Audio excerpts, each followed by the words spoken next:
तो आज हम जिस सामग्री पर बात कर रहे हैं, गीता का प्रथम सूत्र कर्तव्य और अनासक्ति, ये हमें सीधे ले जाती है महाभारत के युद्ध क्षेत्र में, जहां एक तरफ धर्म की स्थापना का बड़ा उद्देश्य है और दूसरी तरफ अपने ही लोगों को मारने की स्थिति। इसी उथल पुथल में अर्जुन खड़े हैं। बिल्कुल, और ये सामग्री इसी भावनात्मक और नैतिक कश्मकश को सामने लाती है। अर्जुन का जो दुख है वो सिर्फ मोह नहीं है, ये गहरा सवाल है कि उनका कर्तव्य, उनका धर्म आखिर है क्या? क्या अपनों का खून बहाकर मिला राजपाट सही है?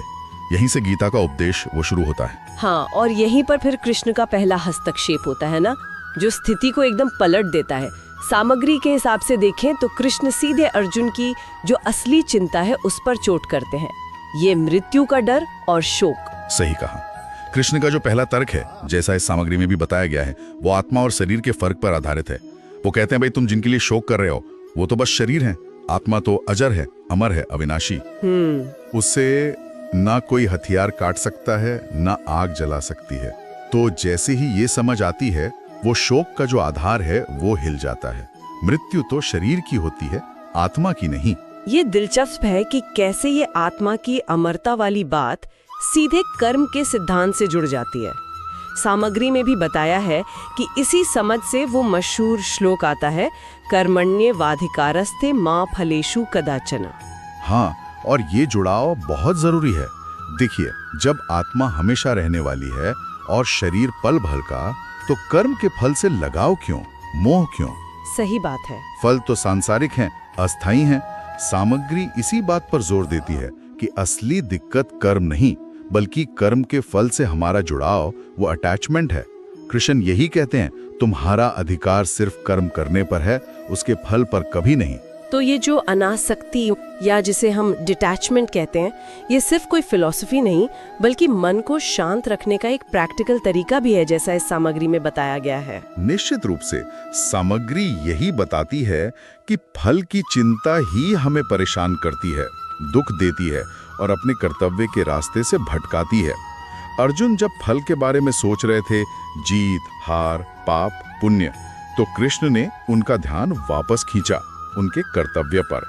अनासक्ति का मतलब कर्म छोड़ना नहीं है, बल्कि कर्म करते हुए उसके नतीजे से, चाहे वो अच्छा हो या बुरा, उससे प्रभावित हुए बिना टिके रहना है। और इस सामग्री में कर्तव्य को कैसे समझाया गया है? क्या ये सिर्फ एक योद्धा का धर्म है या कुछ और? नहीं, सामग्री इसे ज्यादा बड़े दायरे में देखती है। अर्जुन के लिए उस वक्त का कर्तव्य युद्ध करना था, क्योंकि वो एक क्षत्रिय थे और धर्म की रक्षा के लिए खड़े थे। लेकिन ये सिद्धांत तो यूनिवर्सल है। हर इंसान का समाज में, परिवार में खुद के प्रति एक तय काम या भूमिका होती है। हाँ, होती है। उसे निभाना ही उसका स्वधर्म है, और इसे बिना फल की इच्छा के निभाना ही योग है, मतलब कुशलता है। तो ये जो सूत्र है, कर्तव्य करो, चिंता छोड़ो, परमात्मा पर भरोसा रखो, ये सिर्फ आध्यात्मिक ही नहीं, बल्कि एक तरह से मनोवैज्ञानिक तौर पर भी हिम्मत देता है। कर्म पर फोकस करो और नतीजे के बोझ से मुक्त रहो। बिल्कुल, सार का सार यही है कि जब हम अपना पूरा ध्यान कर्म की क्वालिटी और ईमानदारी पर लगाते हैं, फल की चिंता छोड़ देते हैं, तो हम ना सिर्फ बेहतर काम करते हैं, बल्कि अंदर से शांति और स्थिरता भी महसूस करते हैं। वो जो परमात्मा पर भरोसा वाली बात है, वो शायद इसी अंदरूनी स्थिरता और विश्वास को दिखाती है कि सही कर्म का अंत में नतीजा सही ही होगा, भले ही वो हमारी उम्मीद जैसा ना हो।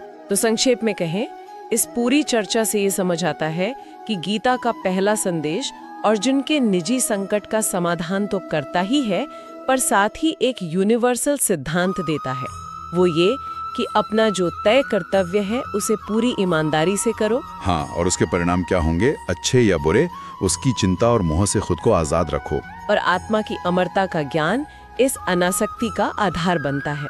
बिल्कुल, और अंत में सोचने के लिए एक बात छोड़ जाते हैं। देखिए, ये सामग्री हमें फल की चिंता छोड़कर एक उच्च शक्ति परमात्मा पर विश्वास रखने को कहती है। अब सोचिए, अगर कोई व्यक्ति इस विश्वास वाले पहलू को हटा दे और सिर्फ अपने कर्म की गुणवत्ता, उसकी नैतिकता और अपने इरादे की शुद्धि पर ही पूरा ध्यान लगाए, बिना किसी बाहरी सहारे या नतीजे की उम्मीद के, तो क्या ऐसा करने से उसके अपने कर्म और कर्तव्य के प्रति नजरिए में कोई और गहरा, ज्यादा आत्मनिर्भर बदलाव आ सकता है?